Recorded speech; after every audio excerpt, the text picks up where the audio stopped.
The Leaving Today podcast, the show about the news, history, and attractions of the Disneyland Resort.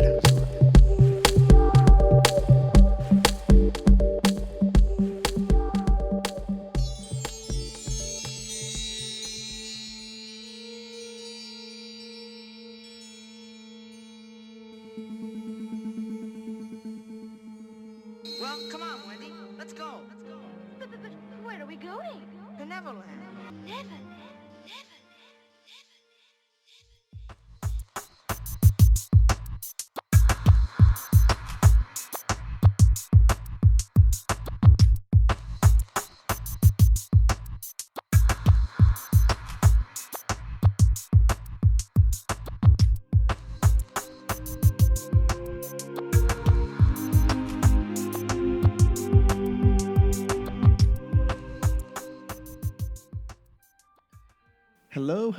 Hello. Welcome to Leaving Today podcast, episode number 167. Thank you so much for joining us this morning, this night, this evening, whenever it is, this afternoon.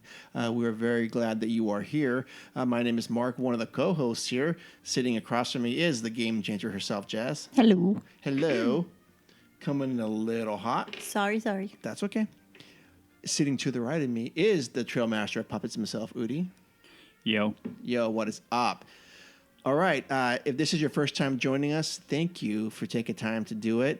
We hope you find the water to be very warm here. If talking about Disneyland, the Disneyland parks, and all the things going on in and out of the parks, then this is the right spot for you.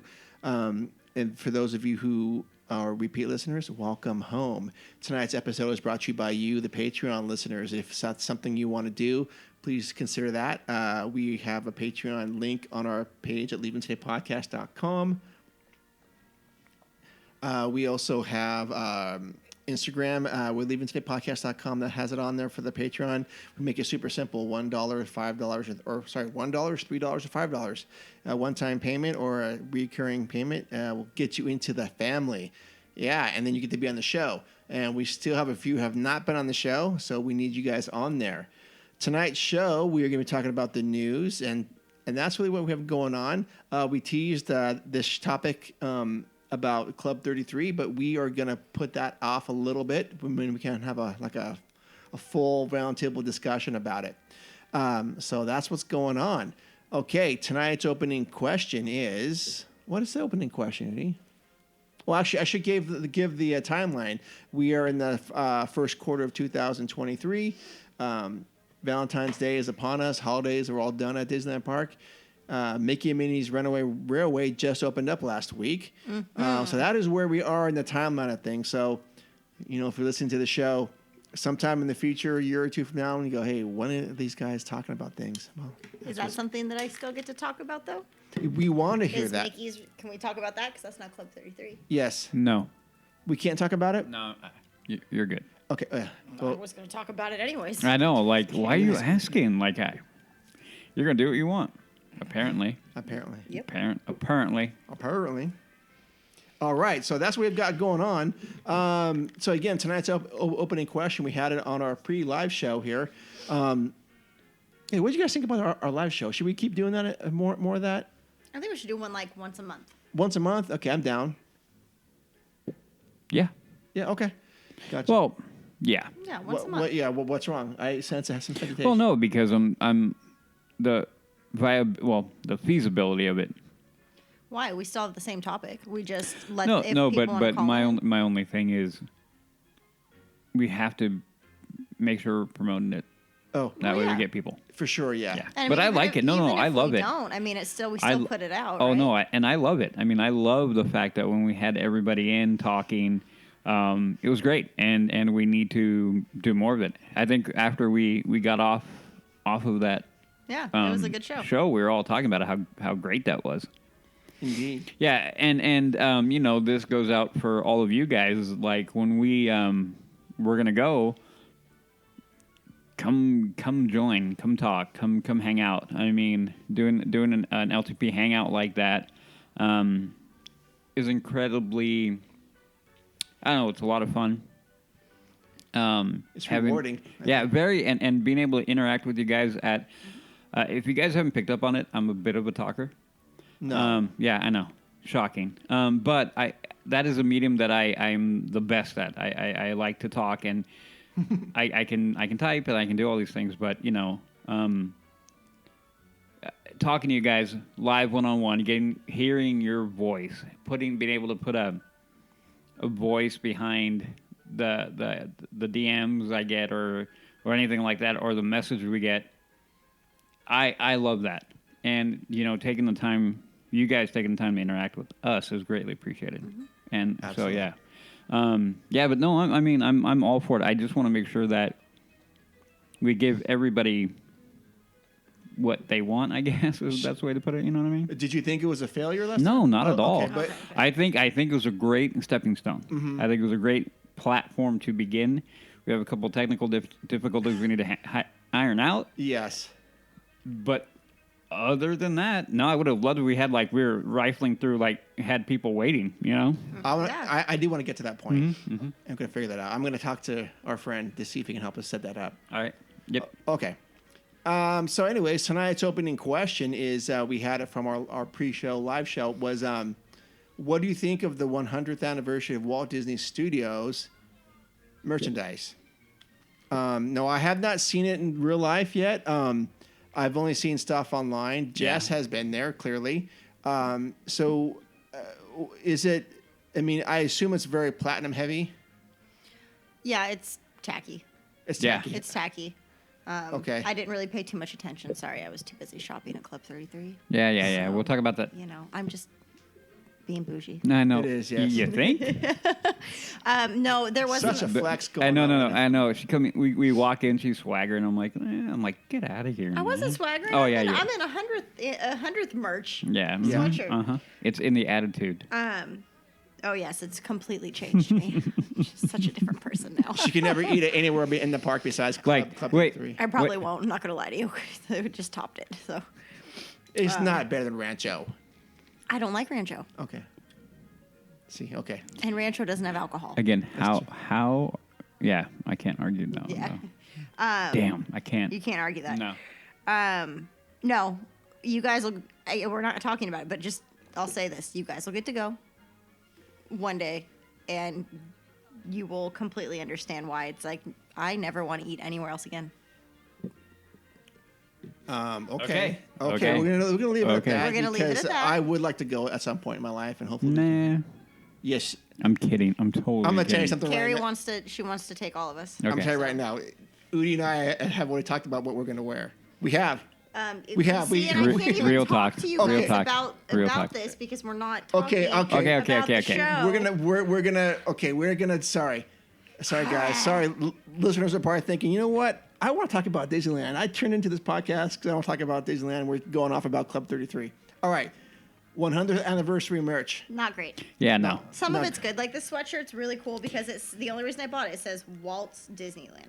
Yeah. Like that's Yes. the only reason. Like Walt Disney's Disneyland. That's the only reason I bought Yeah. it. I love that. Now, is that so? Jess is wearing a hooded sweatshirt. It's the dark blue, or it's an Gray. Right. Oh, it's gray. Sorry, we're in the half light here. But Yep. did that? Is that on T-shirts or anything else? No, just this. Oh Or man, there I coffee really. mugs with that? Oh man, because this needs to be all over the place Oh all yeah. the time. Oh yeah. No, it's just this, and then you recognize it, right? Oh Do no. you know what it's from? I think isn't it from the sales pitch of when they're trying to get it? No, it's the opening credits for Wonderful World of Disney that he opened. Oh, the show. The show. The TV show. When he hosted it. When he Yeah. was, Oh, like, yeah. touring Oh, Disneyland. yeah. Okay. That's what Oh. that is. Yeah. Gotcha. Yeah. Like notice how she's doesn't look the same. She's Yeah, looks yeah. older. It's the original sketch, Tank. Yeah. And then it says, let's see, get my teacher skills. Each week as you enter this timeless land, one of these many worlds will open to you.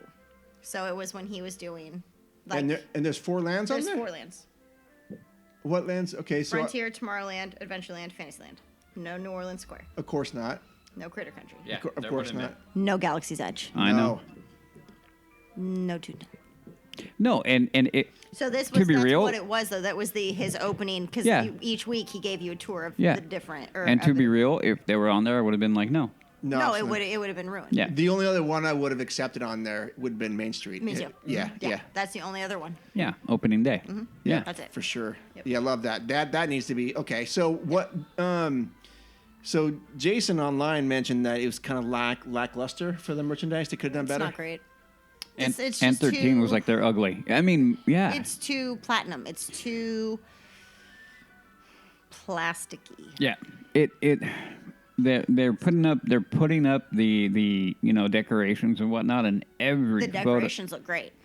I found them underwhelming. Coins, I love all the coins. The Oh, you mean, one. you mean they're hanging on the like the big ones or the ones you collect? The big ones. I Oh. didn't know there were ones that you could collect Oh, Okay. until I got home, Oh, okay.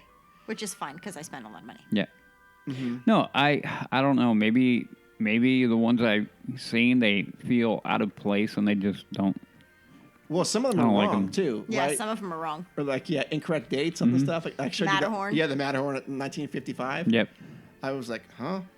Yeah. Okay. And then Mickey's quote under his statue is wrong. Oh, isn't like buy a mouse or with a mouse Yeah, or something it's like yeah, Yeah. they screwed it up. So Oh, You know, and what was it, Shannon? I think it was 13. 13 said, or no, it wasn't. I can't remember who said it, I don't know. but they were like, we're gonna pretend that this was all during Chapek's. Like, Gotcha. This all happened with Chapek. well, that to me is indicative of what we're going to be talking about. Sure. No, Yeah. but it was just funny. Yeah, no, it is funny, but it is a symptom. But I can't remember who said it. I don't know. Oh, Carrie. Carrie. Oh, Carrie said Carrie it. said it. It is a symptom. It is. It is. You're a a symptom. symptom. You're a symptom. The one thing that I did want to ask about because I saw a picture of it. I, of course, haven't seen it yet in real life, but the monorail wrap. They only did it on one, and that irritates me. Okay. Yeah, So it's not done on both. that looked cool. It looked awesome. No, Yeah. it looks great, Yeah. but it's on one. It should be on all. It Yeah. should be on the two. There's only two right now. Yeah, they. Oh, I thought they had three. That no, but- they Yeah, have I think there were monorail. only It's usually two. monorail blue and red. Yeah, but I thought they kept one in the Well, I barn mean- or something. Probably. But Okay. there's only two that run. But right Okay. now it's and I don't like that. I was like, you did one. Why? I- Are we too cheap? Do we not Yeah. have enough money? Yep. Well, yeah, I don't know. The short answer, yes. Well, I gave them plenty. They should have been able to wrap the damn monorail. Yes, absolutely. Okay. Were there any decorations in the park that like surprised you? No, Like, the castle looks beautiful. oh, the fountains. How do you The think? How'd fountains you are feel? incredible. Yeah. Yeah. Incredible. It was cool to see those back up and running. Mm-hmm. And then the castle just looks pretty. She looks more blue, like they put more glitter in it. It looks really nice. So Nice. yeah, it And- looks really good. And some of those medallions, are they iridescent? They'll shine better in the night. I'm not sure. In the morning. I mean, in the daytime. I'm not sure. Okay. I mean, we spent some time in the park, but like Saturday was only we spent our day in DCA. Okay. And so we were in DCA, and then we went back to the rooms to get ready, and then to the parks, and then whatnot. And then Sunday was like a rush day because she had her sweatshirt sale live Oh, well. in the park. Yeah, so she went live and did that. One merch that I wanted, but I wouldn't buy it was Oswald the Lucky Rabbit. It was a Pandora charm. Okay. It was $169. Wow.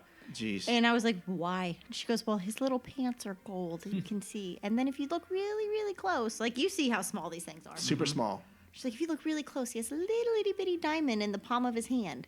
And I was like, no. Who was telling you that? That cast member? Yeah, the lady in the shop. No, thanks. And I was like, no, like I would love to have that, Yeah. but I'm not going to pay that kind of money. What would you have paid for that? Just regular price, $60-$70. Okay. Yeah. But I'm not paying an extra 100, especially since what I dumped the night before. So, Oh, for sure. You For know. sure. Okay. and then they didn't have any in there, Okay. so that was upsetting. We're going to talk about that in the next episode, but Did you guys all spend about the same amount of money? I was the winner. I won. I won. Yes, I knew I it. was proud. When she said 200, the easiest thing was, we're taking the over on that. There's no way. Oh, when I said 200? Yeah. Yeah. That was that was dinner.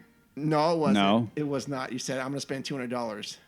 Oh, I thought that was dinner. No. Oh, no. I knew I was going to spend more.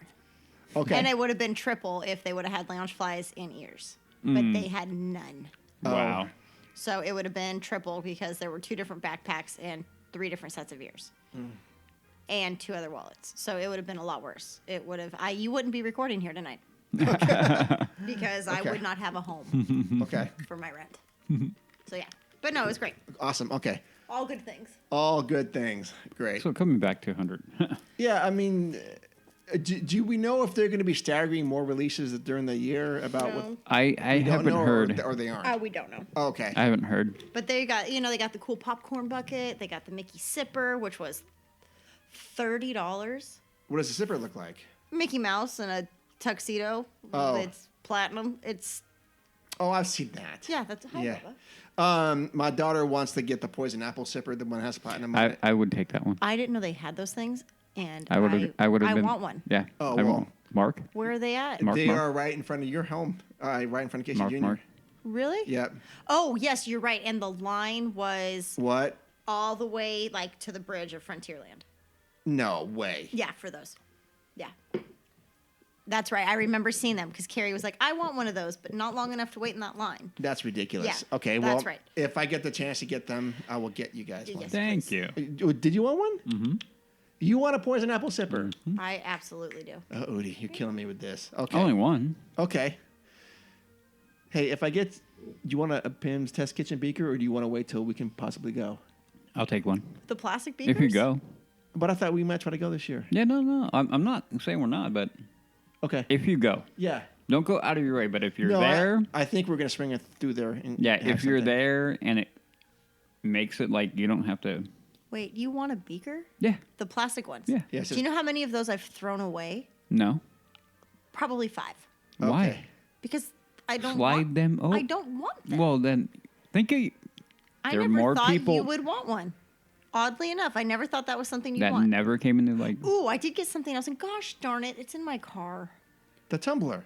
Yeah, but I got a tiki cup from Trader Sam's. yes, and I wanted to show you guys the quality change. Oh yeah. Okay. Well, when we break here, you need to go get it. Yes, I do, because I want to show you too, because Mark's going to be highly upset at the quality. I'm sure I will be. Okay. Dang it. It's fine. It happens. All right. So that's it for the 100th merchandise. Overall, it's kind of a meh. Yeah. Decorations are meh. You know. What? Disney is meh. No. Well, no, we're not going to go there yet. Yeah. All right. Well, that's going to end up our opening question here. Now let's go on to the news and see what's shaking down at the Disneyland Resort. You listen to me now. You are talking about things that you do not understand. All right. So here's the news. What's going on? So we finally have a backstory to Tiana's Bayou adventure. Oh, are we so lucky? We are so lucky to have that. It's been revealed.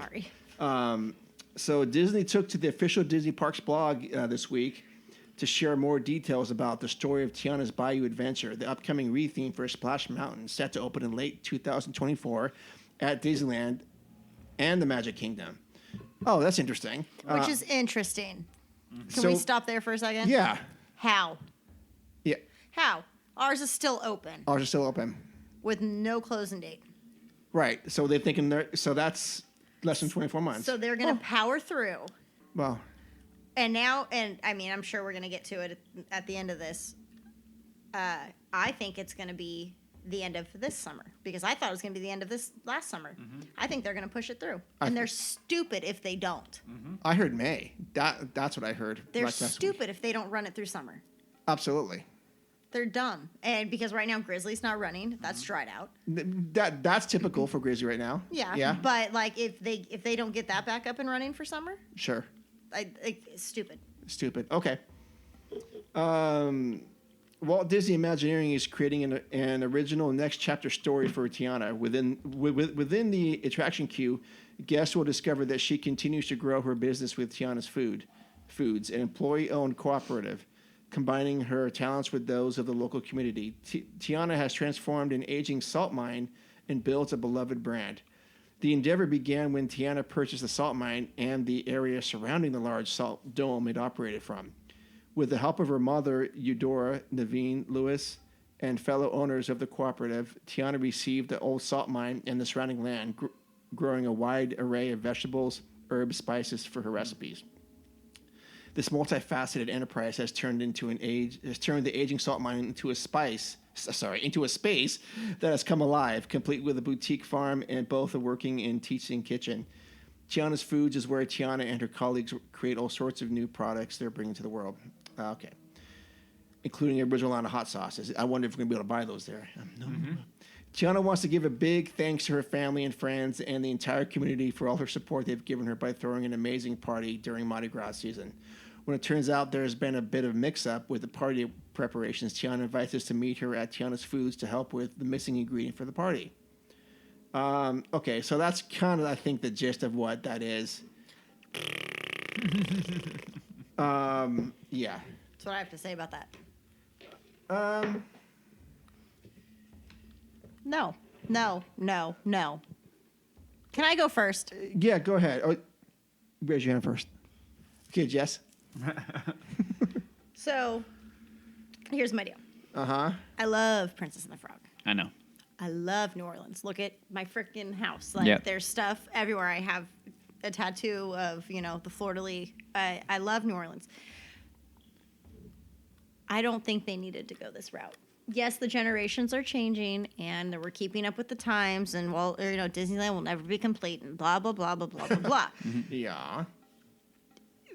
Part of my issue is that how they've let Splash go, knowing that they are going to completely gut it and all that jazz, pun intended. I rode Splash this last time. Yep. Because I'm assuming it's going to be my last. When are you going to the park next? I don't know. My pass expires on the 14th. Oh, that's right. Okay. So my pass is going. But Carrie wants to go April. She's going to go for a day and a half, April 1st and 2nd. She wants me to go with her, which means that I'll get another Club 33 round. Does she always go to the Club 33 when she's there? If she can, yeah. Okay. But I rode Splash. I saw you shake your head. It is so sad. The amount of lights that are out. Yeah. You Oh, yeah. can't see half of the animatronics. Yeah. It's just they don't care. Yeah. And Walt would lose it if he saw it this way. Like, you keep it up and running, and you put the money into it until the day that we close those doors. Yep. So riding it this last time, I wanted to do it, and I cried. I cried, because I figured it's my last time. It's my last splash.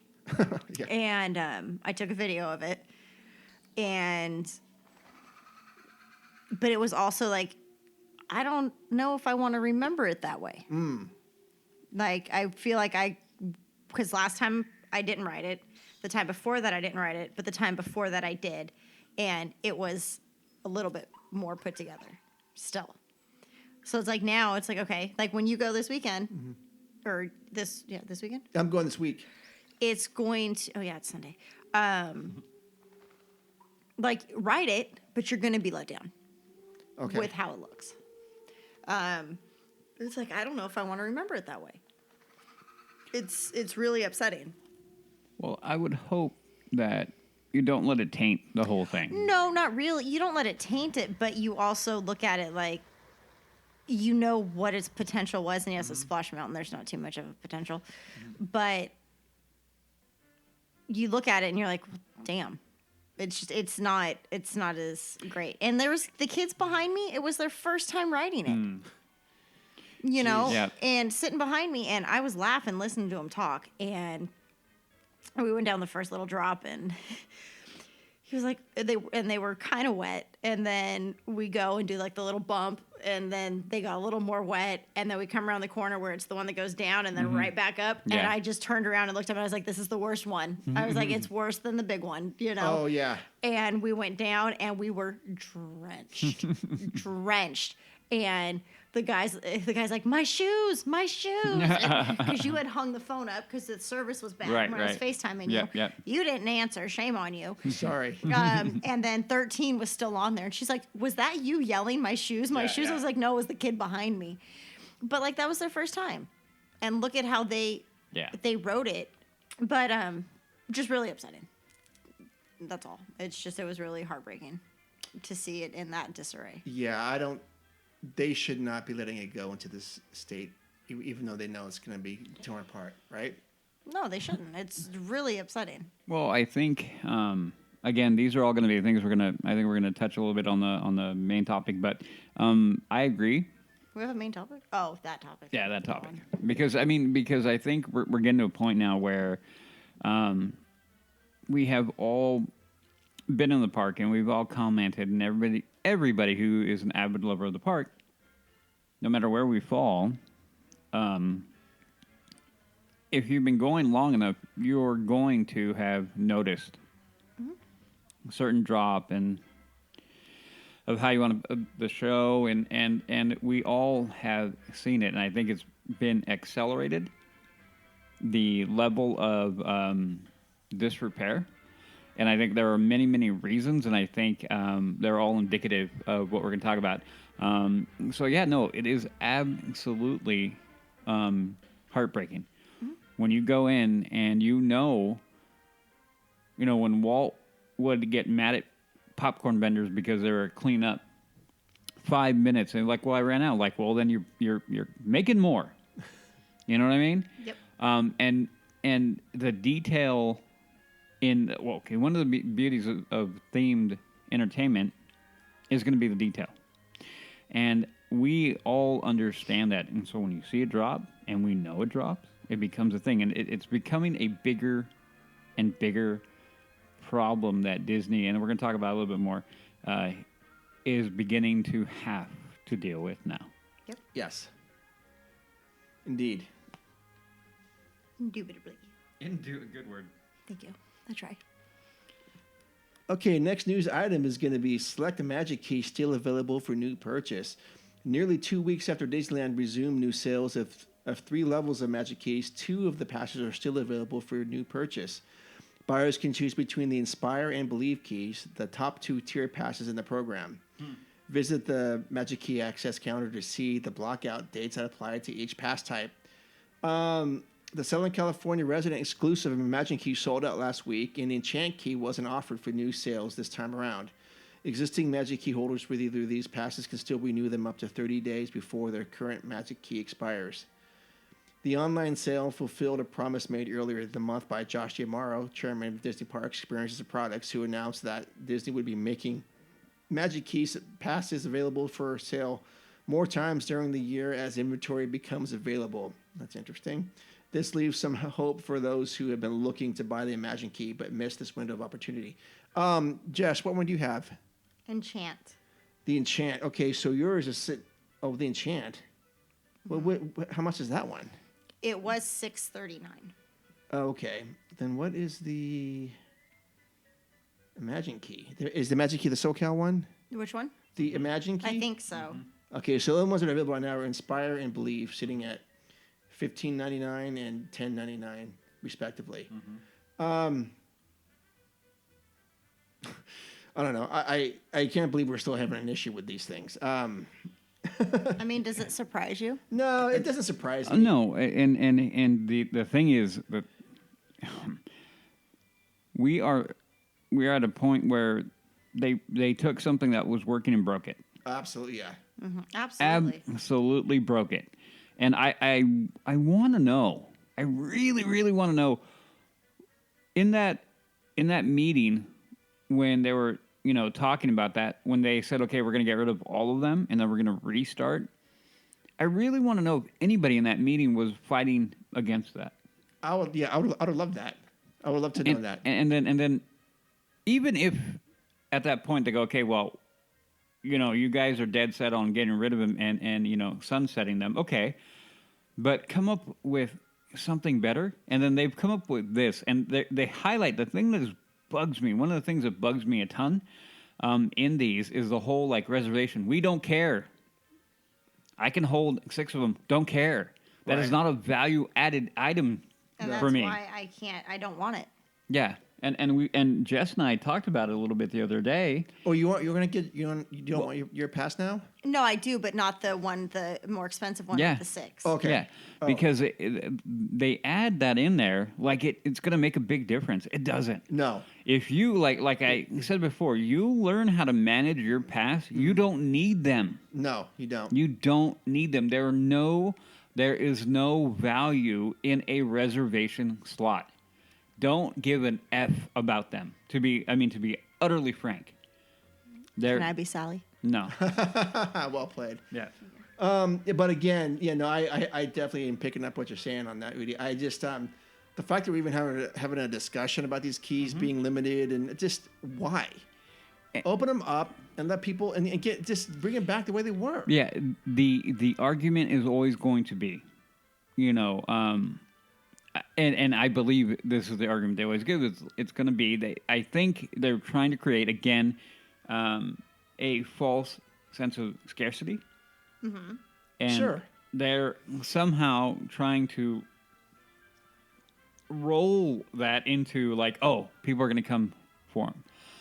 Right now, the fact that their 2 high-end ones are still available, and I'm air quoting that because again, doesn't matter. There's an inventory, really? Who the heck cares? I mean, Yeah. Again, this is where they're trying to play games with the faithful. Mm-hmm. And these are the moments where I get extremely irritated and flat out pissed off at the Disney hierarchy. Because they are playing games with the faithful, the bloodline that is the one they should hold most sacred. Mm-hmm. And they don't. I agree. They've taken... And as these come out, I get more and more irritated at them. As these come out, because the way I look at these and process these magic keys is every time they roll another one out, and they roll out another one with the price going up, and then I look at what they offer, it pushes me out further away from getting one. Every freaking time. Since word one that these came out, initially we were excited because we were hoping it was a sign to returning to normalcy, but they have flubbed it from the word go and have yet to pick it up. And I'm thinking to myself, where in the hell are the people with the brain power to figure this out? This, to me, should be one of the easiest things for them to figure out. Well, I don't disagree with you, and I think there's a lot of people that are part of TDA going, what the hell are we doing here? Yeah. But they don't want to speak up, or they're afraid to, or maybe they have, and they're like, no, so-and-so has their MBA, and they know better. No, you don't. No. This business model thing isn't jiving with me or anyone. I mean... No. And as we move forward, and I'm telling you, man, we talk about it, before... We've talked about the competition coming. And as we move forward, this is going to be becoming a bigger and a bigger and bigger and bigger. We're going to talk about it again more, but all these, I keep on saying it, these are all symptoms, small details that they can't get right on the 100th anniversary merch. Yep. Some people go like, what's a big deal? I'm like, are you kidding me? It is a big deal. It is a big It's deal. a huge deal. You're literally talking about a company that's been around for a century, and you cannot get the details right. No. Small details, Mark. Remember when we were together? Yeah. And I was training you. How many times did I tell you small details? Oh, of course, yeah. Stupid things like making sure the top cap of the stem had the logo facing right. Yeah, I know. Yeah. Yeah. As far as bike building, for bike builder. Yeah. And I always, people go like, what does that matter? And I'd go, because if you can't get the details right, What makes you think that? I didn't say that. No, other people ask me. Oh, no. Not you. Yeah. And that was what I always say. If you can't get these details right, that throws doubt into everything else you're doing. Sure. Period. For me, I see that, I'm like, what the?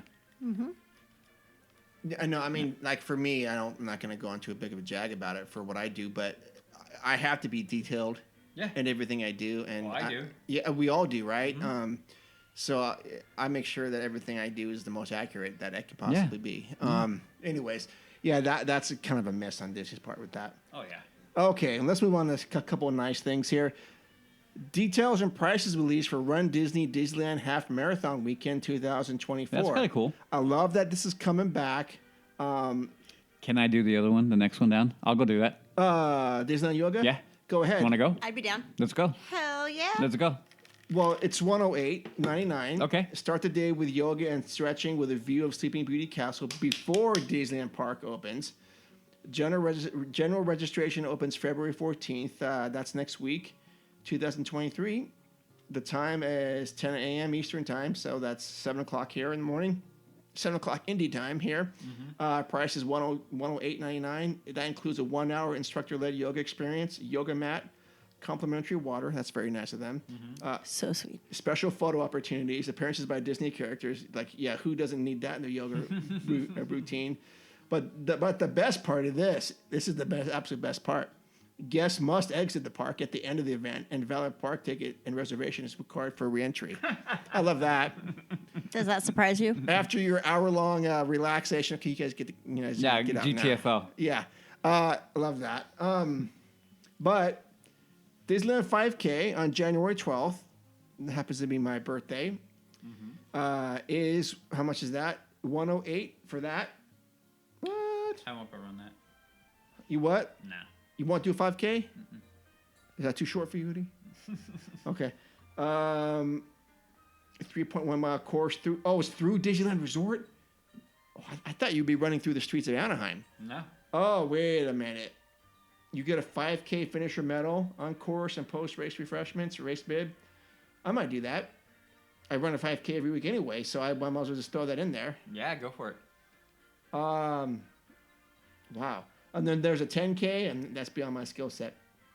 Okay, but that is happening. I'm glad this stuff's going on. Okay, that's a very good thing. Next news item here. Wait a minute. Half marathon. Oh, did I? Oh, I skipped. Oh, I skipped something. Okay, there's a half marathon. That's way beyond my skill set. And then the double dare, which is January 13th and 14th. You get to complete the 10K and the half marathon. Okay, yeah, my cousin would be into that. I'm not into that. A double dare? My cousin is out of his mind running. He does like those 100-mile races. Oh, okay. Yeah, he's crazy. So the next news item is Mickey and Minnie's Runaway Railway opened successfully last week. It's been nearly 3 years since Mickey and Minnie's Runaway Railway. Can we have some acronym for this we can just use instead of saying that all the time? MMRR? Yeah. M squared, R squared, whatever. Mer. Debuted in Walt Disney World. That's WDW. And the long-awaited Disneyland, that's D, edition is finally open to the public. The California ride was originally slated to open in 2022, but the global pandemic, threw a wrench into the schedule. You remember that video I sent you, right? You remember that? What video? We sent me a video. When it was you and me, right, Jess? Show building? Yes. Yeah. Like when they had closed it down, the show building, and I'm like, I was like, this building is huge. Oh, yes. Yeah, that's right. That was us, yeah. The attraction itself is nearly identical to the Florida version, which replaced the Great Movie Ride. As charming as the ride is and as catchy as that earworm of a theme song may be, the real star of the Disneyland attraction is the completely original pre-show queue. So we're not going to go into too much about that. The idea is that Minnie Mouse and the Toontown Hysterical Society have assembled a tribute to hometown hero Mickey Mouse and created a museum of sorts inside the El Capitan Theater. You visit the exhibit as you wait for the premiere of Mickey's latest short, Perfect Picnic. As soon as you enter the lobby, you find a standee advertising the new film. All around you are posters for toon takes on Disney shows and movies. From here, it's a short walk down another poster-covered hallway and into your theater for your premiere of Perfect Picnic. Of course, something goes terribly wrong, and we find ourselves transported right through the screen and into the movie, where we board a train driven by Goofy to meet with Mickey and Minnie. This is a trackless dark ride system, and the ride vehicles move in ways you may not expect. Okay. Jess, you have had some experience with this MMR ride attraction. Mm-hmm. So, without giving a whole lot, give us your review. Or maybe you can give us a review. I mean, you can talk about it. It doesn't matter. The show building is massive. It is incredibly large. Come on, Udi. Damn it. That's what she said. Thank you. I won't be baited like that. Pain in my ass. Incredibly massive. It was insane just to even look at it. Well, hold on. Let's go back. So you guys did try to get the virtual queue. Yeah, that's a bunch of horse shit. Some horse bleep. No, horse shit. Okay. That is good for the show, Mark. Okay, it's good. We need some It was a CF, right? It just no. It's so limited that it's because they want people to buy the stupid lightning lane for $20 a person. Okay. So they make it very minimal Okay. to the amount of people that can actually get it. Well, the one thing that I found, It's real cool, dude. Real cool. the one thing I found interesting is on that video of the queue that you sent. I'm looking at it going, the queue's empty, Well, yeah. and I'm like, all this is paid, like it's paid. Yeah. Isn't that cool? Yeah. Yeah, no. So we ended up paying for it the last day because we wanted to ride it. So was it worth it? The $20? Yeah. The queue was amazing. Okay. The ride reminds me in one scene of Pirates from Shanghai. With the way that because the entire walls are the screens. So the way that the walls change and make you feel like you're actually moving, even though like in a different direction, it was really cool. I would do it again. You want to sit closer. We were in the very back row, but you want to sit closer to the front so you can see Goofy when the doors open up in the train. Do you get to pick where you sit, or you No. assigned? Is it like Big Thunder where you have to go on like a thing? row, Oh, row Okay. 1, row 2, where you're row 18, How long is the attraction? Would you say? I don't know. I was just trying to take it in. Okay. Not really pay attention to that kind of stuff. It was so cool. It was really cool. I was highly impressed. I understand that it does break down a lot, but you think that they would have their crap together by now. Mm-hmm. Between, Ratatouille in Paris, between Rise. What else is? What was it? Luigi's Rockin' Yeah. Roadsters. Anything that has that magnetic track, you would think they've got their stuff together by now. Mm-hmm. They don't. It broke down that day, and they were like, "Oh, you got to come back." And I was like, "Well, what happens if I can't come back? I bought a lightning lane. Oh yeah. I leave today. Oh, well, just go to City Hall. I'm sure they can take care of it for you." So, just really, it was immersive. I feel like a commercial when I say this. It's fun for the whole family. Okay. It is. It is. It's that kind of attraction. Will Udi be impressed? I think with Okay. the design, and I think he'll be like in awe of, again, how large that show building is. Mm-hmm. It's incredible. Like it makes me wish I was a cast member still, so that I could go backstage and see how much space it actually took up. Oh, yeah. Backstage. Oh, for sure. It was good. It was cute. Okay, so assuming there's no virtual queue, assuming it's standby only, whatever. Okay. 45 minutes. Okay. No. That's not where I'm going. I was going to say that's how long I'd wait. Oh no. Okay. Well, that is a good answer, but for a different question. but how likely are you to add this to your Disneyland experience now?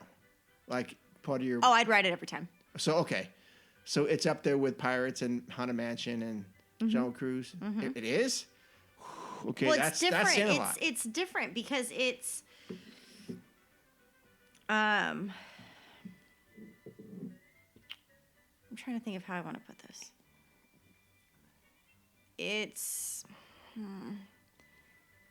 immersive in a different way because it's so much more high tech. Okay. Which also gets me very excited for not what they're going to do because I have no faith in Disney, but the potential for what they could do for Indy. Oh, yeah.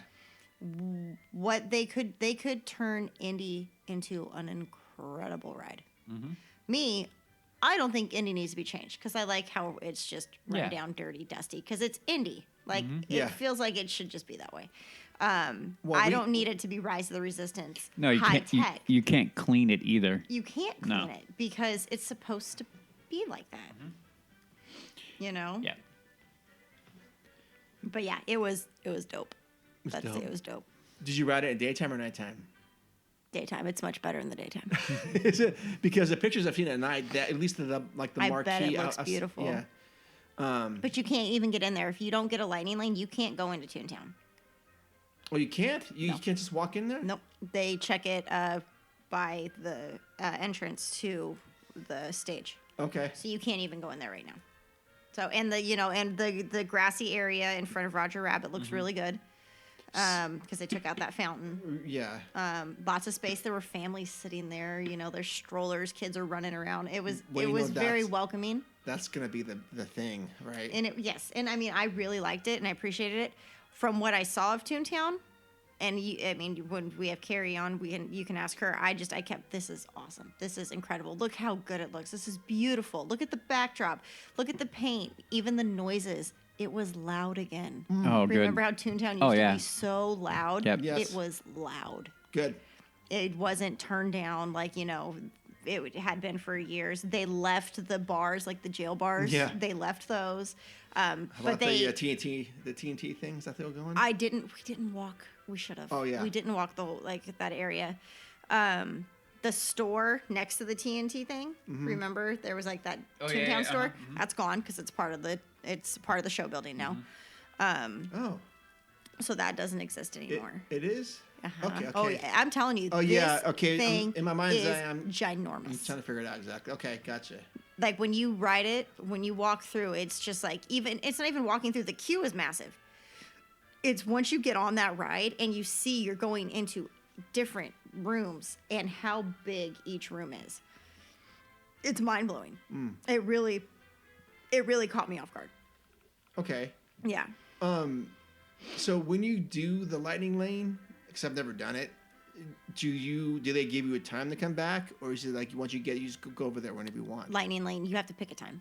Oh, you pick a time. Yeah, but I mean, if everyone's buying it, you might not. You can go in at 10, buy it at 10 o'clock in the morning. You might not be on until 9:30 at night. Jeez. Okay. So, and I don't know if it's like Rise because Rise takes so long to shut down. That I don't know if that would be the same way because I feel like this show building is the equivalent, if not maybe a smidge smaller to Rise. Really? And Rise is 2-story. Yes. So. Okay. Oh yeah. Wow. It's massive. It doesn't go up, does it? No. Oh, okay. No. Yeah, I didn't know anything about it. Okay, gotcha. Okay, well, interesting. So this is part of this is going to be part of your Disneyland resort experience. If you can get in. If you can get in. That's And it'll tone down. Oh yeah. It'll tone down. That's very good to know because like Rise is that for me, but Smuggler's Run isn't for me. Is it for you? No. It isn't for you? Okay. But Rise is. Yeah. Okay. Oh, definitely. That definitely. Okay. Yeah. Cool. Oh, right on. I'm glad that is a positive thing for you. Where'd you guys drink at DCA or have lunch?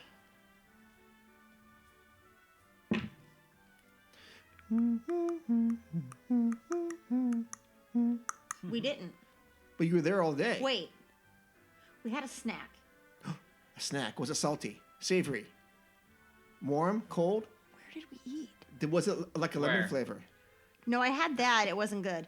Oh, because you got the wrong one. Well, I got it with the tequila in it. Yes. No. You should have immediately called us. Where did we eat? We had Lamplight. no. We were going to, but it was like a 45-minute wait. Smoked jumpers.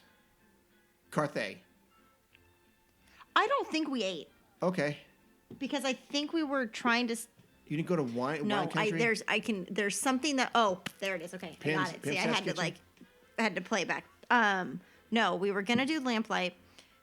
It took forever. They didn't call us, but we were getting it kept getting closer and closer to dinner reservations, and we didn't want to eat a lot. Oh, this was for they went to Columbus? Yeah. Oh, okay, gotcha. So we went over to GCH Grill oh, yeah. in the Grand, and we shared a. Pizza? It was an avocado. It was like an avocado salad with croutons that were about this big, Okay. and we split it. And it was perfect to split. It was really good. But I knew I ate, and then I had I had some sort of drink. I don't know what I had. Oh, a cucumber refresher. Oh, And then she had a. is that alcoholic? Mm-hmm. Okay, And I can't remember what she had. But yeah, it was good. nice. Yeah. So, but that's what we had because we were having Club 33 and we didn't want to fill up. Do you normally recommend the Lamplight Lounge? No, but she'd never been in there. Okay. So Okay. yeah. Okay. Because I've only been in there actually once with Udi, but we didn't eat. We just kind of looked around because they let us in. But Yeah. I'm thinking about maybe going there this week. I like it. But okay, right on, right on. All right, next news item, which is going to segue into our main topic.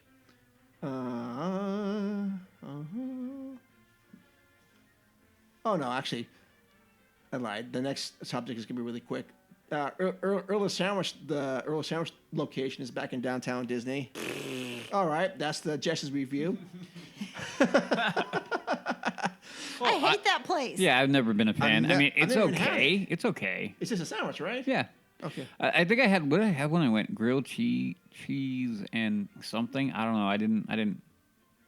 I looked at the menu and it looks It's like they have whatever. some nice breakfast sandwiches. Oh, I haven't even. Okay. All right. Well, Jess has given her review of Earl of Sandwich and Making Minnie's Runaway Railway. Excellent. Next news item, which will segue into our main topic, is Disney responds to Nelson Peltz and train group's push to replace Michael Froman. Yeah, we'll cover that. The Walt Disney Company has issued a statement in response to the building pressure from Nelson Peltz and the Trine Group to join the board of directors, according to the Wrap. The Disney board of directors does not endorse Nelson Peltz or his son, Matthew, who is running as an alternate. Miss Peltz may swap in as a nominee. Disney believes the... what's so funny? No, I just was laughing. You're fine. As a nominee. Disney believes the election of either Mr. Peltz or his son would threaten the strategic management of Disney during a period of important change in the media landscape. The statement is a direct response to a proxy issued by Peltz today, urging the board members to vote for himself rather than the current board member, Michael Froman. Inexplicably, Tryon seeks to replace Michael Froman, a highly valued member of the board with deep background of global trade and international business, who the board believes is far better qualified than either Mr. Peltz or his son to help drive value for shareholders, reads the statement. Okay. That is that. And we're going to segue into our main topic regarding that. Yeah? All right. And now for our feature presentation.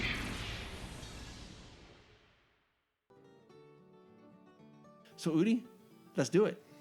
Okay, so if not everybody's been following, but this is what I've been saying for a while, that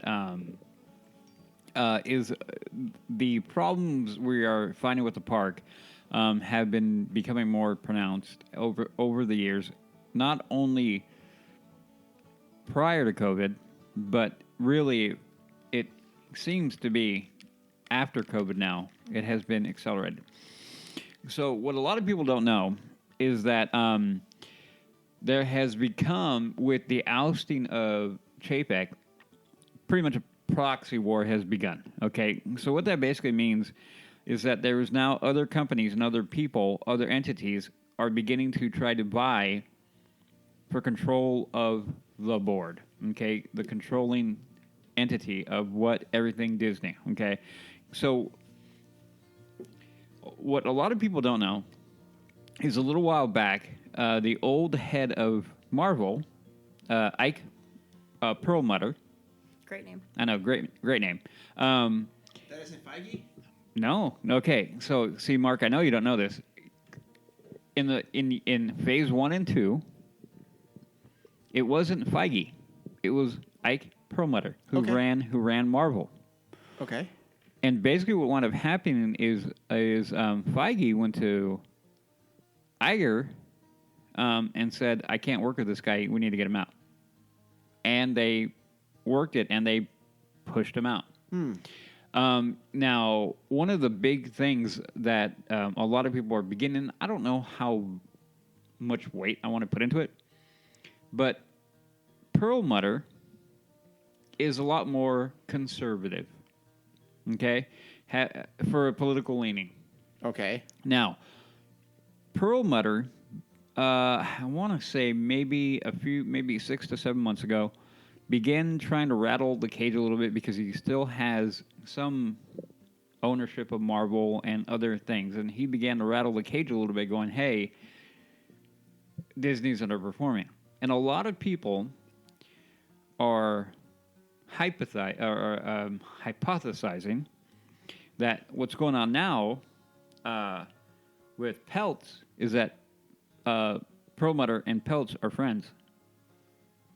And that, I see. so he's been now saying, hey, we need to get in here. And now with the devalue that Disney as a whole, they are now looking at it as an opportunity. And like I said last show on the show before, that Disney was in trouble. And I wouldn't be surprised if stuff was going on. And now things are beginning to come out. Okay. That is indeed what has been going on in the upper echelon of Disney control. So,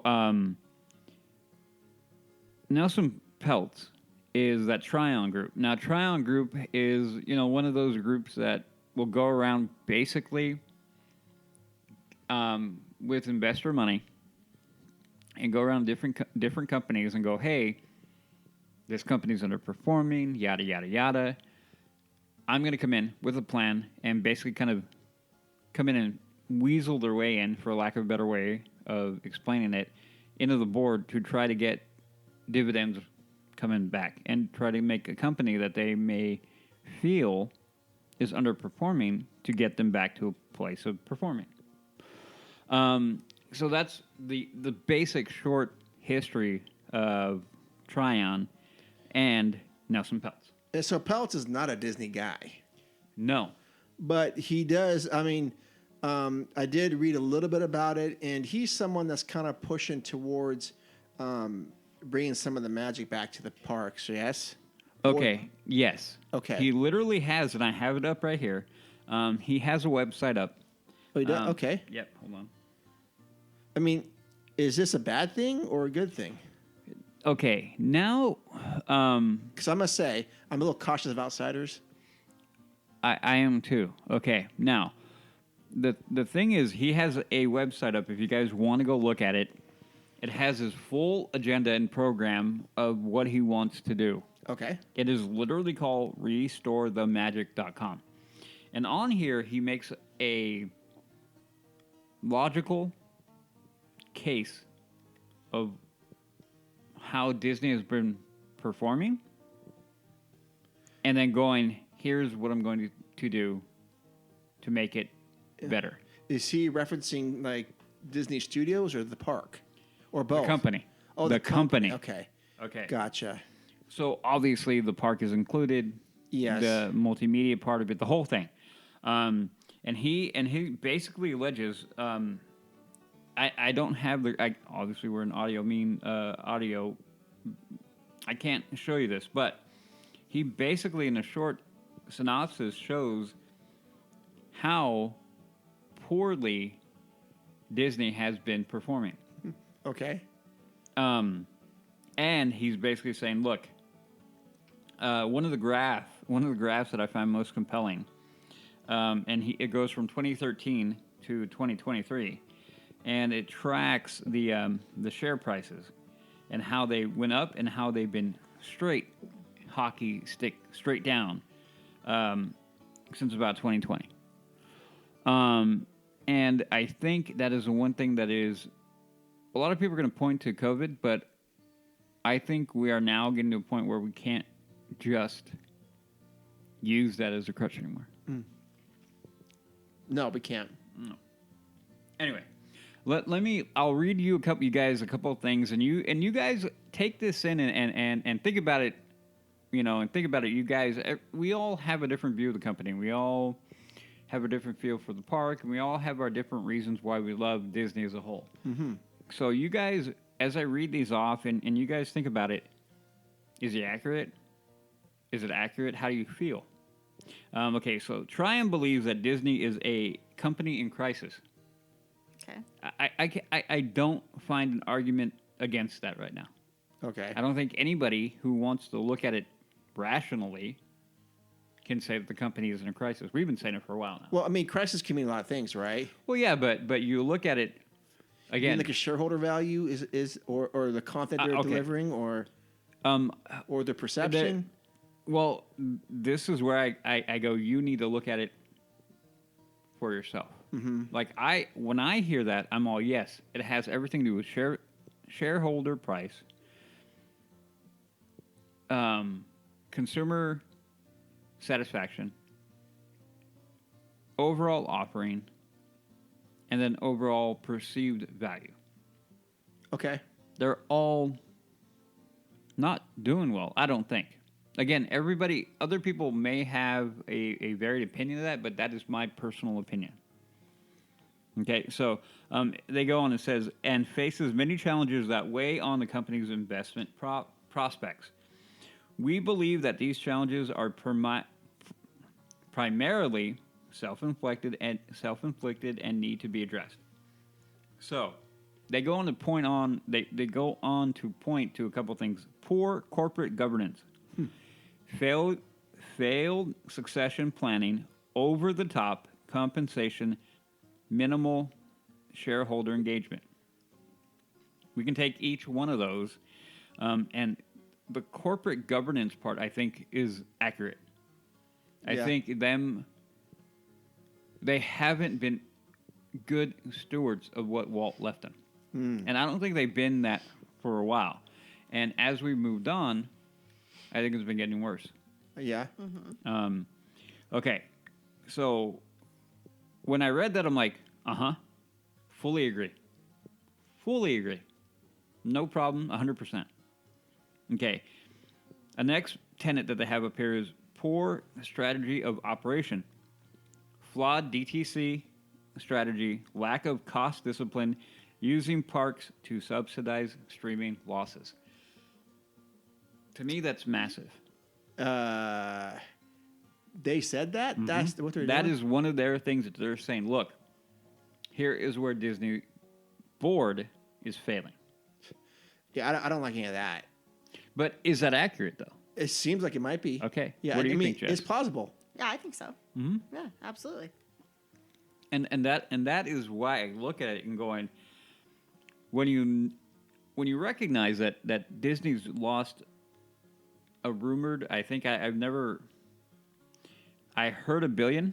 I think that's what it was officially. But $1 billion in streaming. Think about that. Yeah.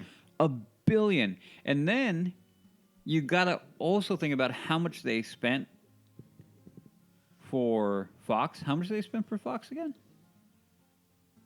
No, I don't know. I think it was something crazy. I got to look it up. But you look at that. You can't tell me that they overpaid. That they didn't overpay, rather. You can't tell me that because I felt like that from the beginning. I want to say some crazy amount of billions of dollars that they paid for Fox.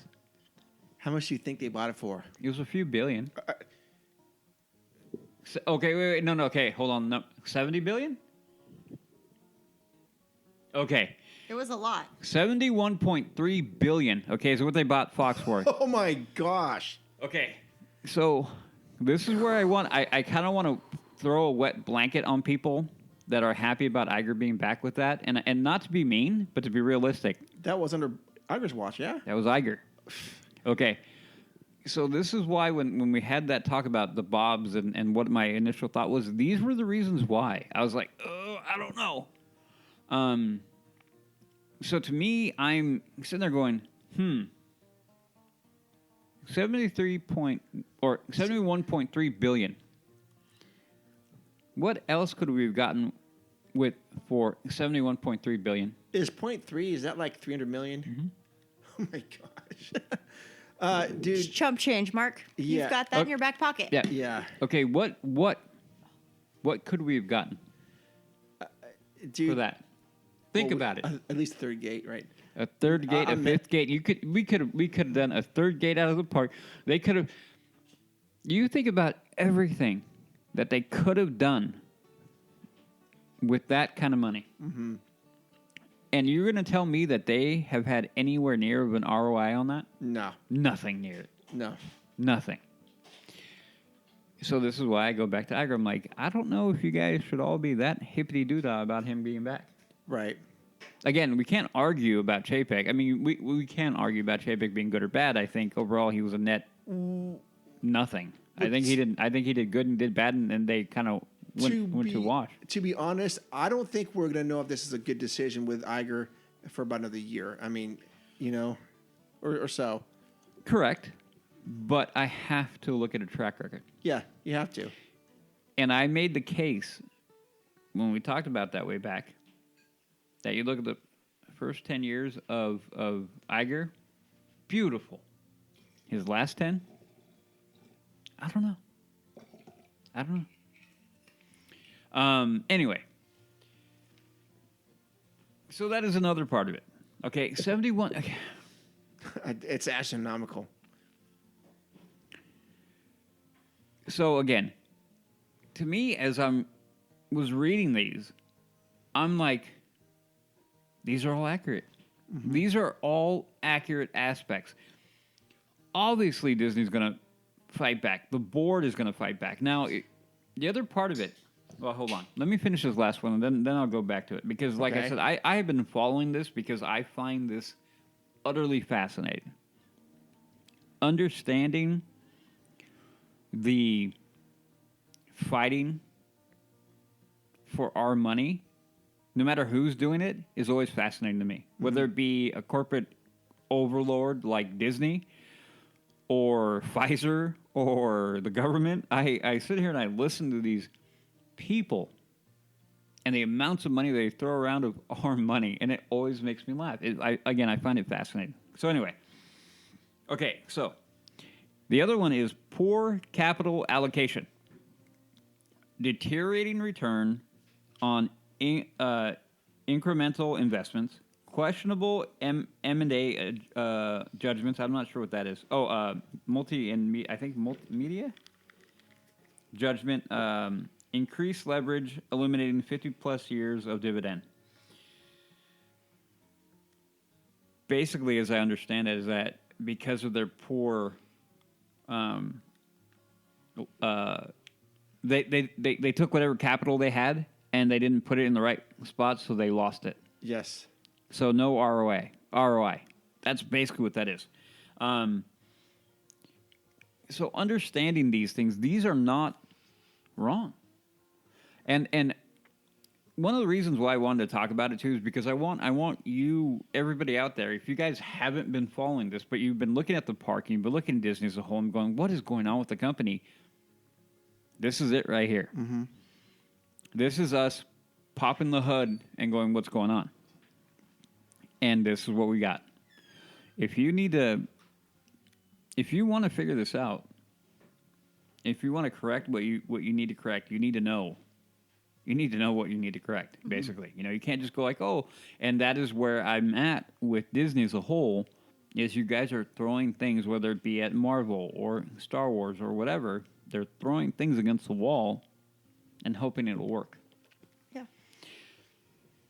The other part that I also find here, and then,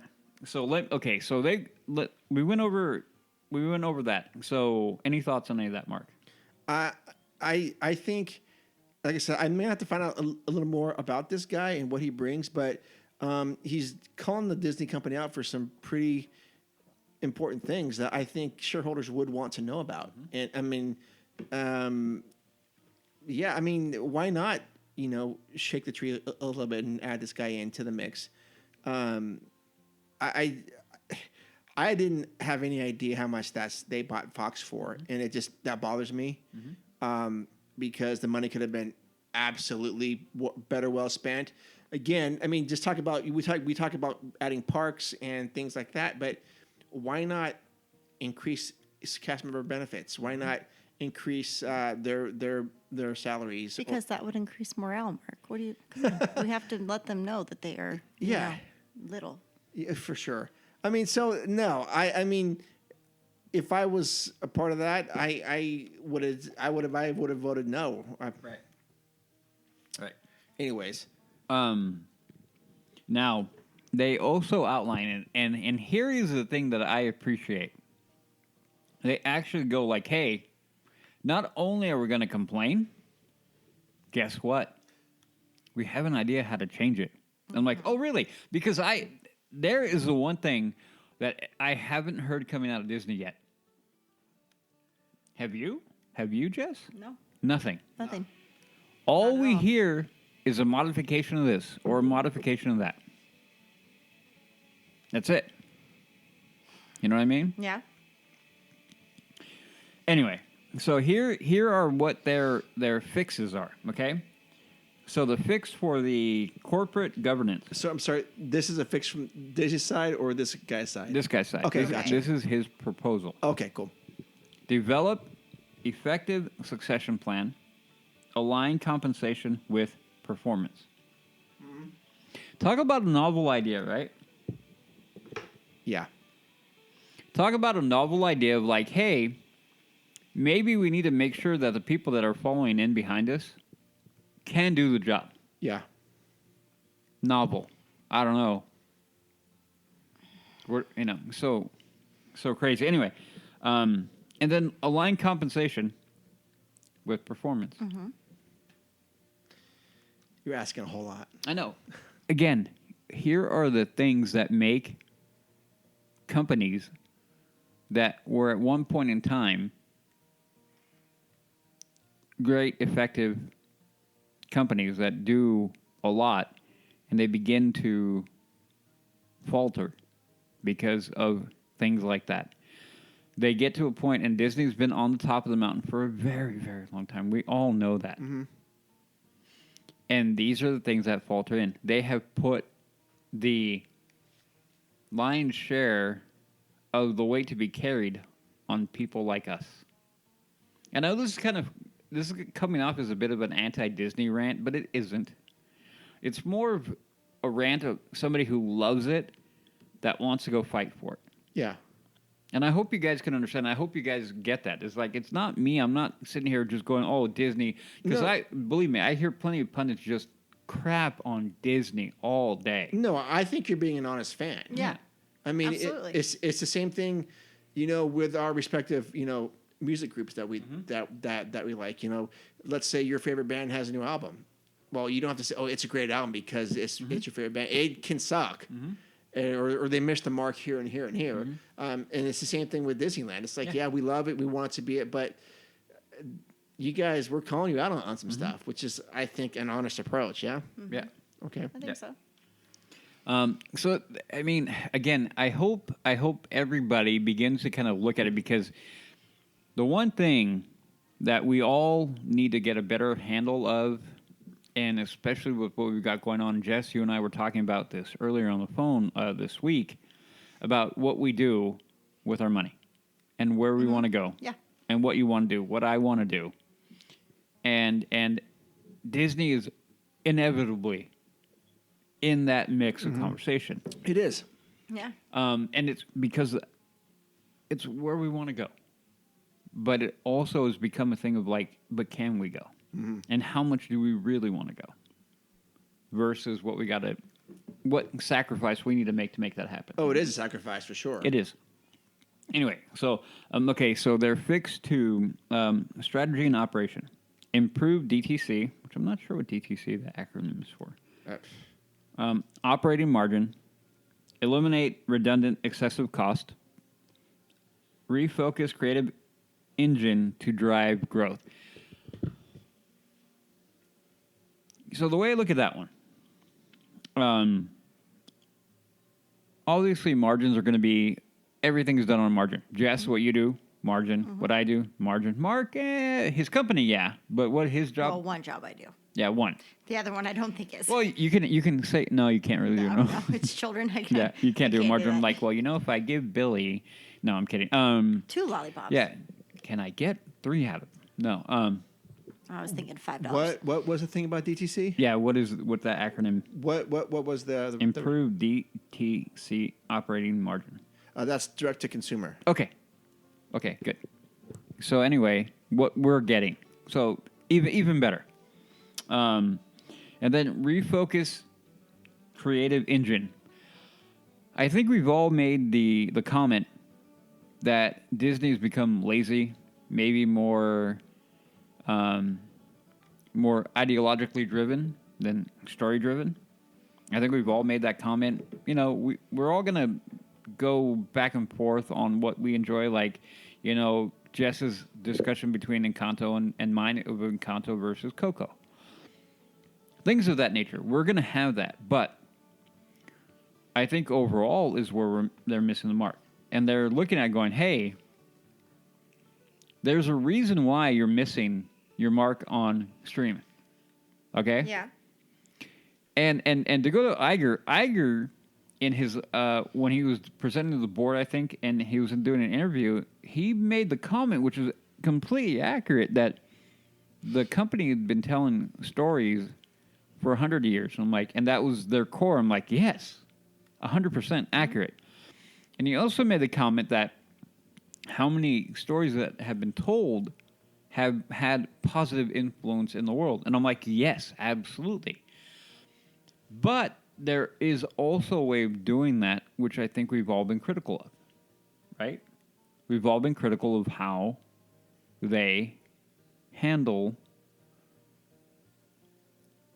how can I put it, ethical dilemma, moral dilemma, family values, changing family values, all these kind of things. And they've gone away from a clean story to a very overt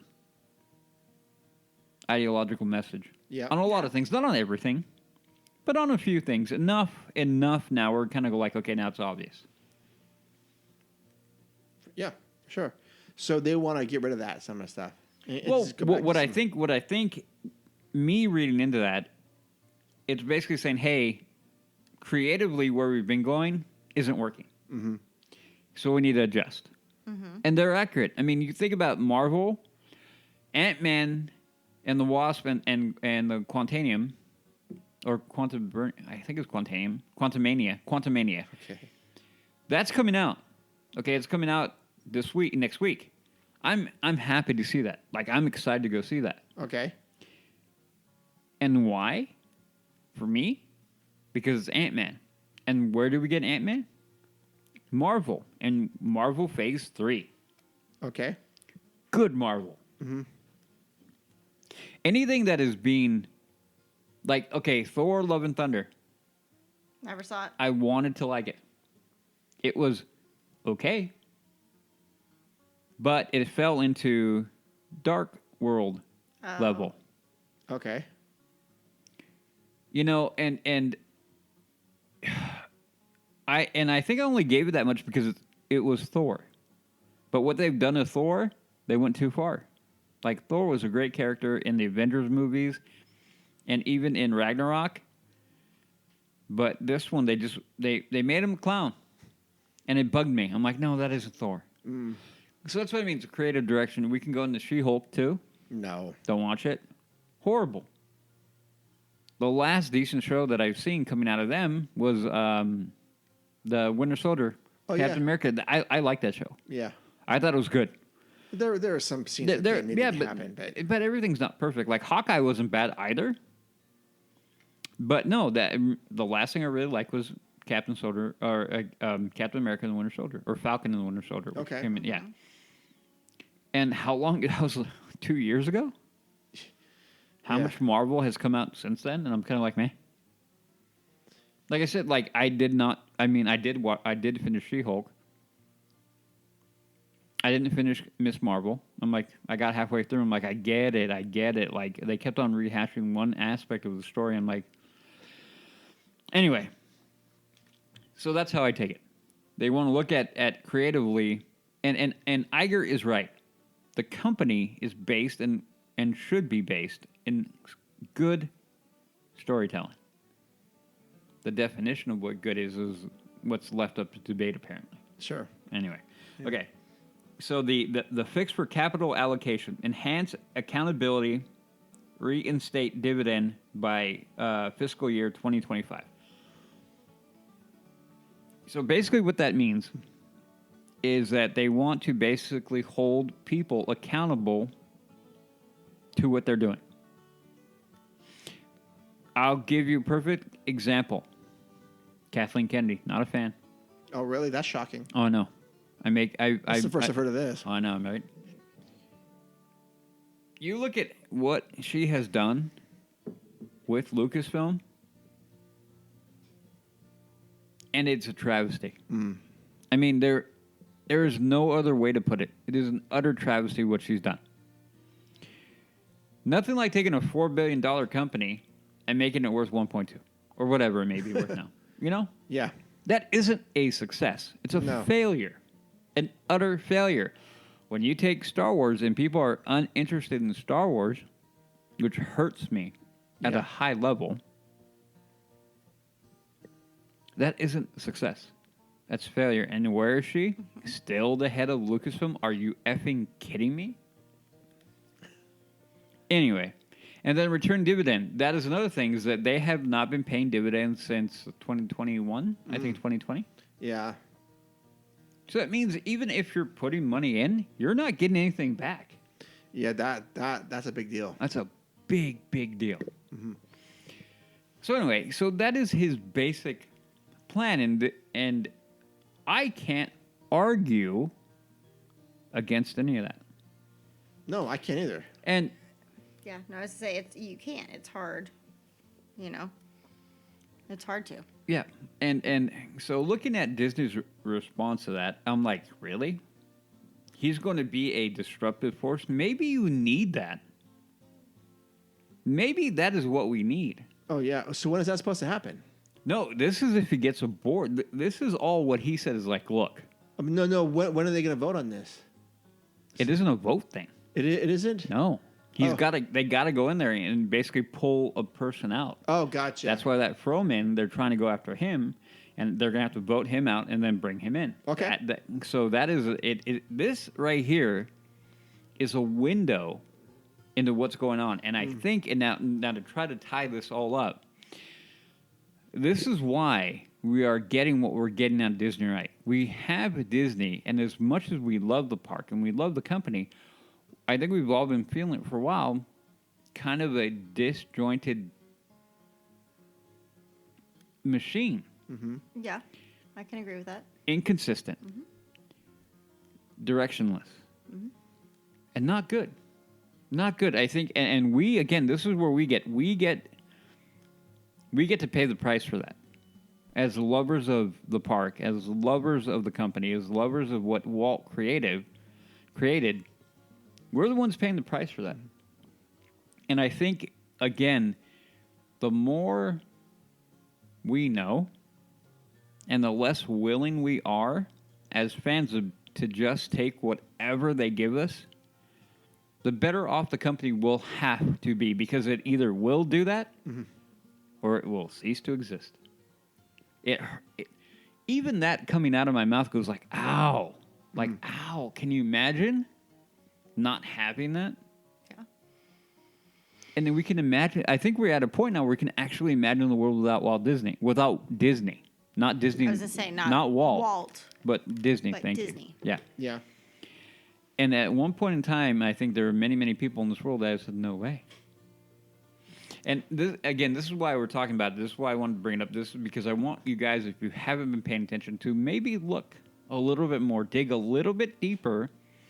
That way we can figure out, like, if you're not happy with the park, if you're not happy with the company, There are reasons why, and there are people fighting. Now, mind you, I don't think this guy's doing it for any moral grandstanding whatsoever. No. This is all about cash money. Yeah. Period. It's capitalism at its best, and I have zero problem with it.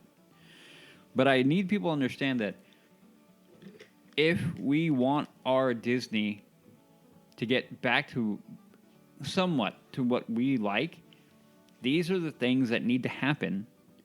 And the only thing we can do as a consumer is vote with our dollar, not go to the park, maybe rethink the park and go like, I'm not going to go now. I'll go later. Like, that's why, Mark, you and I talking, I'm like, when we go, because I'm going to go. Yes. And you're going to love it, too. I will. I know that. I will. And that is what they bank on. That's what they have been banking on. And that's why they have been giving us garbage at different parts. We get a good piece of great things like, oh, dude, that was so cool. Like MMR, whatever we're going to acronym it for. Yeah, MMR. Yeah. Yeah. But then we go, and then in that same breath, we go like, but look at what we get for Magic Keys. Utter garbage. Yeah. So the inconsistencies I'm talking about, again, talking about not being able to get dates right, not being able to get quotes right, not being able to, these things are integral to the lore of the company. There are no small matters when you do that. Right. Mm-hmm. Anyway, so that's so here, and then I'll finish this a little bit with okay. With their objective, and again, this is me. I'm going to say it again. This is what's going on right now. This is the battle.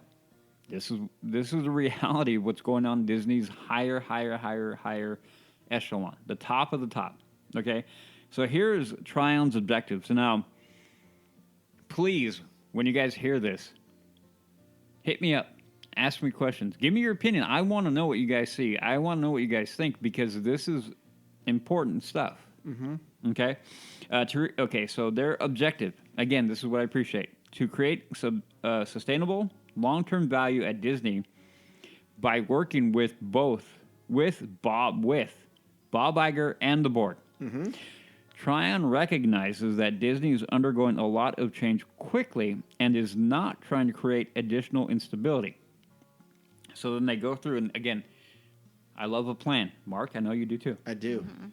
Tryon is not looking to replace Bob Iger, not advocating for a breakup of Disney, not advocating to increase financial leverage. That's important because Exactly. in the 80s, They're trying to do that. Disney could have very well been broken up. Mm-hmm. Yeah, and that would have been... It came pretty close. Yes, it did. Yeah. Not seeking to cut costs that... Now, here's a big one. Not seeking to cut costs that impact product quality or consumer experience. I'm behind that. Exactly. So that is what Disney has been doing. Mm-hmm. In my opinion, I think we can all be pretty realistic about that. Not advocating for aggressive price increases and at the expense of customers. Again, looking at who they're recognizing who is paying the bills. It's a recognition, not a assumption of they're going to do it. Mm-hmm. Not advocating for a permanent dividend cut. Okay, so again, they're saying, no, we want to get the company back to viability. We want to get, basically they want to return it back to what we had when we were growing up. That's how I read this, and it could be my bias because that's how I see it. Okay, so what they are going for is ensuring successful CEO succession within 2 years. So Iger, he's supposed to be out in 2 years. Yes. So like, okay, let's start grooming the next one. Let's get him in here. Let's start making it so we can have a successful, CEO. Therefore, reinvigorating the Disney flywheel. I'm not sure what that is. I have no idea what the Disney. Okay. I don't know what that is. I don't either.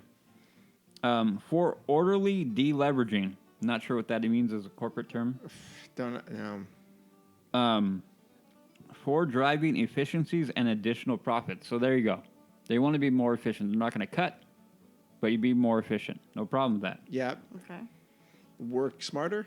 Not harder. Yeah, there you go. Yes, there you go. For ensuring customers can get a real value across all business lines. Again, how many of us have felt like we're paying premium price for a sub-premium product? Well, Oh, wow. what was the first part? For how long have we been feeling that? Or Yeah. for a while. Yeah. Yeah. And then they want to reinstate the dividend by 2025. Yep. Anyway, that is all on their website. They go into more. They talk about this Nelson Peltz. They basically give his background. They give third-party perspectives. They get into it. And to me, again, one of the things that is important is having a plan. Oh, you need a plan. You need a plan. And I don't know. I think we're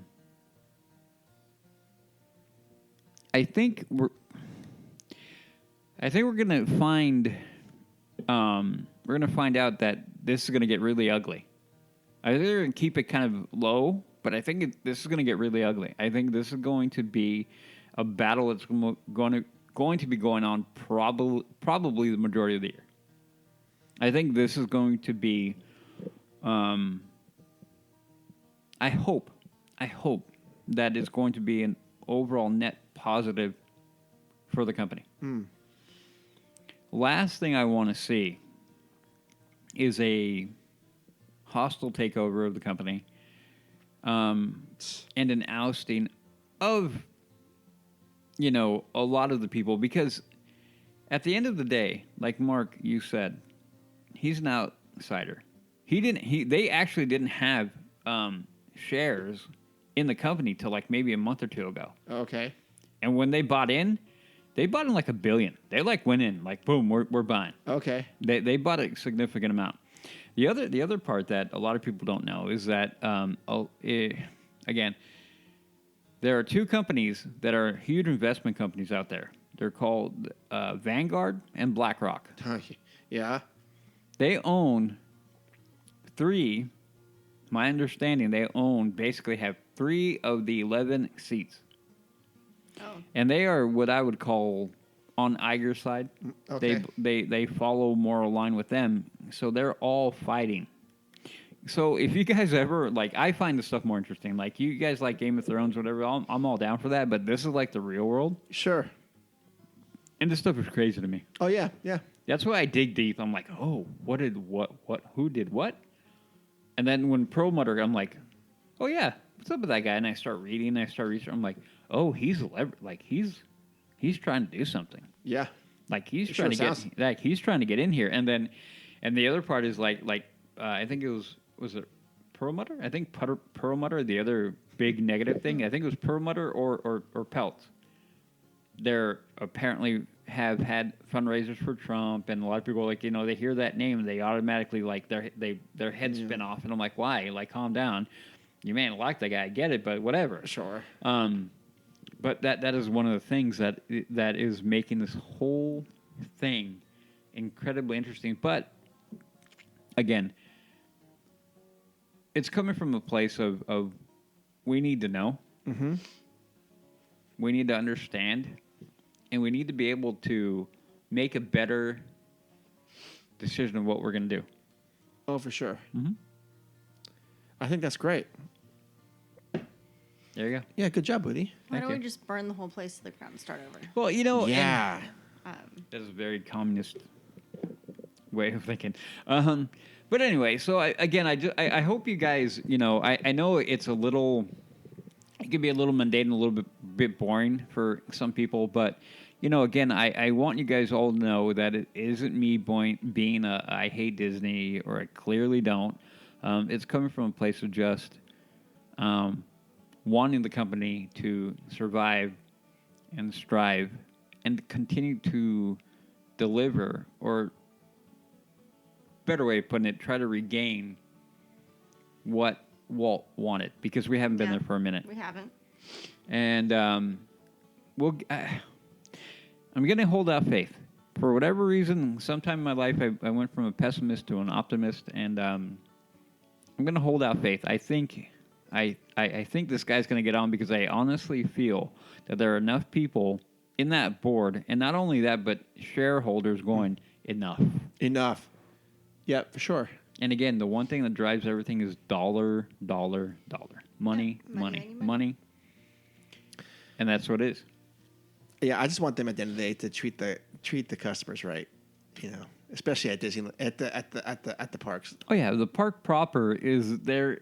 There is nothing, and we say it all the time, and we're gonna be biased about it, and I don't care because I will own the bias of that park needs to be handled differently. It does. And here's one thing though, they have been. If you've been paying attention to what they've been doing to Disneyland they're trying to cut, cutting prices here or there. They're doing a lot of it in Disneyland and not very much over at Disney World. I'm like, good. Yeah. Good. I got no problem with that because how often do we what is Disneyland getting? Oh, nothing. Okay. Shocker. Yeah, Shocker. right? Oh, Disneyland's getting what? Oh, nothing. Okay. Got it. Got it. Good talk. Good talk. Good talk. Well, good. Again, good job, Woody, and hopefully we get some comments on that. Before we wrap up, hey, happy 21st birthday to DCA. Comes up on February 8th, if you can believe that or not. Can you have something on Instagram? I did not. I threw it up late in the day, or I should have done it yesterday because I realized it was going on. I asked what was their favorite attraction or ride or restaurant at DCA, and Jose said on Walt's statue with Mickey at DCA, there's a marking on Walt's soul that says Marceline. I didn't know that. I didn't either. Thank you, Jose.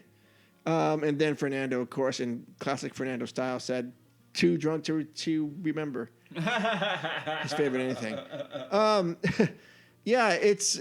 I can't believe it's 21 years. I was helping my daughter edit. She was going through all of our high 8 video cassette recorder stuff and trying to condense everything down to one. And there was a segment of the first time we took the girls to Disneyland and DCA, and that was 2003. And so it was less than 2 years old at that point, right? At DCA. And I took the camera around and was just walking around because I hadn't been in the park in 11 years because of life and everything. And that was just a parking lot to me at that point. Like, oh my God, I used to park out here. Yep. But I was looking at it going, oh yeah, I used to look like that and that and that. I think there are some pretty cool parts of DCA 1.0. There were. I mean, I think we're a much better state now, but Agreed. I was like, oh, this is cool. They should have kept some of this stuff. But just real quick, what is your favorite attraction, favorite restaurant, favorite land at DCA? Just real quick. I know we're running up against it. Attraction in DCA. Yeah. Soarin'. Okay, Soren, Udi? Guardians. I'm going to say Guardians, too. I'm going classic. That's Okay. why I skipped it. Well, okay. Then, Nothing wrong with That's that. why I'm like, Was no, you- I got you. oh, I got you. like before 1.0? No, I got you. I mean, not bad. That is like my second. They were building Tower of Terror when we were there for the very, very first time. And I had no idea what that was. But I go, oh, they're building a new hotel out here. Yeah. And this was before any of the... Yep. I was like, oh, what? Really? Come to find out it's Tower of Terror. So, actually, 1.0 then, if we're going to go that way. Well, how about overall? I mean, Soarin' is great. Tower of Terror / Guardians of the Galaxy is great. Because I'd pick Tower over Soarin' in a heartbeat. Okay, then that's a valid... I'm accepting Tower, too. Yeah, and now I would flip it the other way, though. What? Soarin' over Tower, but not over Guardians. Get it? That's what he says in the pre-show. Soarin' to Tower. Okay. Just want to make sure you got what you were saying. Okay. Favorite land of all overall in its 21 years? In DCA? Yeah. I know mine. I've got 2. I'm stuck. I'm kind of vacillating between the 2. Go ahead, Rudy. Cars Land. Yeah. That's one for sure. I'm curious about San Francisco, though. Oh, it's going to be phenomenal. I think It so. will be. Yeah. Yeah, probably Cars. I'm torn. Between. Between what? That and Condor Flats. I Not just love bad. that Yeah, area. no, it is gorgeous. Yeah. When you say you mean like the Grizzly Peak area, or Condor Flats? Condor around. Flats. Yeah. Okay, because I like Grizzly Peak. Oh no, Grizzly that's Peak amazing is, too. Is yeah. great too. That to me But is like, Condor holy Flats cow. with the rocket that used to, Yeah. with the water, like Yeah, for sure. Absolutely. yeah. Favorite restaurant? I played the fifth. Okay, I have a guess for Jess on that. Mine, I don't honestly ever eat there a full meal, but I want to eat at Carthay Circle so bad. So the only place that I've eaten at consistently there is Smoke Jumpers. Me too. I can't say it's great, but I want to try something I go else. for one thing. Jack and Coke. Jack and Coke. Jess, I know is Wine Country Trattoria, maybe. Remember, What it used to be. It used to be. we had those street tacos. Weren't bad out of that. Where was that? That Cucamonga place, or No. Didn't we get like street tacos out of that truck? Yeah. Yeah, that was over good. There in Hollywood. Those That were was good. actually pretty good. Those were good. Yeah. yeah. Okay, Does not beat the frozen Jack and Coke. does not. Nope. Oh, well, okay. Then favorite snack, it's lemon. Yeah. It's lemon. Oh yeah. no, you had the wrong You one. had the wrong You one, had the Jess. wrong one. Is there such thing as a wrong one? Yeah. There is. Yeah. Get the. And you got it. Get There's the- one wrong one, and you got it. You got it. It Yeah. had booze in it. I had to try it. Okay. So, anyways, so happy anniversary, Disney California Adventure. 21 years old. In fact, Jess wasn't even born when I wasn't even born then. when it Nope, was over. not at all. That's strange. Wow, That's wild. crazy. Yeah, nice. Okay, well, that's going to wrap up episode number 167. It was a really enjoyable show for me. I'm glad you guys stuck around and listened to it all. Thank you for listening to me drone on for like I don't even know how long I It went. wasn't bad. It's okay. Don't worry, Eddie. I mean, don't worry. I'm gonna edit it out, most of it. And It's gonna be like. So there's a problem. Then, thanks for listening. yeah. No, I'm not gonna do that. Or maybe I will. I guess I'll find out in a week. Anyways, if you would like to support the show, you can do it in a couple of ways on leavingtodaypodcast.com. You can go there and click on the Patreon link, and you can help be part of the family. $1, $3, $5, and for that, you get to be on the show. We also give you some cool swag. You can also support us by buying a T-shirt at tpublic.com. Again, that link is on our website, and also on Instagram, we have a cool link tree with all those links on there. So we make it super simple. So to reach out to us, hit us up at info@leavingtodaypodcast.com or DM us on Leaving Today Podcast on Instagram or Facebook as well. Same thing, Leaving Today Podcast. Jess, where can people find you? Facebook is Jessica Farfan. My Instagram is Storybook Jess. Snapchat code somewhere down at the bottom, and I don't tweet. You do not tweet. Okay. For more witty banter, Udi, where can you be found? You can find me on my other podcast show, The Mando Show. We are a Star Wars-based podcast. We are talking Bad Batch right now. And we have The Mandalorian Season 3 coming in a month. Looks. Gotta watch season 2. It Yeah, looks you do. great. Yes, you do. Like, I will come over and watch it with you. No joke. I need to watch it. Yeah, I will come over and be like, okay, I will buy you wine. You make me some kind of pasta, and then we're done. That's what's in the oven right now. Okay, so there we go. Okay. Awesome. And then so you can find me there. And then you can find me on my socials, which are Hacks Goalie, HAXGOALIE, which are on Instagram, and I tweet. Awesome. Yep. All right. Well, again, thank you so much for listening. This is wrap up episode number 167. 168 might have a trip report and hopefully some. Hopefully. Well, for me as well. Yeah. And it'll be a double. That'll be double- good. Double feature. Oh, man, I hope we can get that done. I hope we can, because that'll be fun. Extended remix. Heck yeah. Wiki. Yeah. Okay. Hopefully we can do that, but it's coming up. We'll talk about some trip coming up. Anyways, again, thank you so much for listening and taking the time to spend your afternoon, evening with us. We will see you in the parks. Adventures out there. We love you. Bye-bye. See ya. Ladies and gentlemen,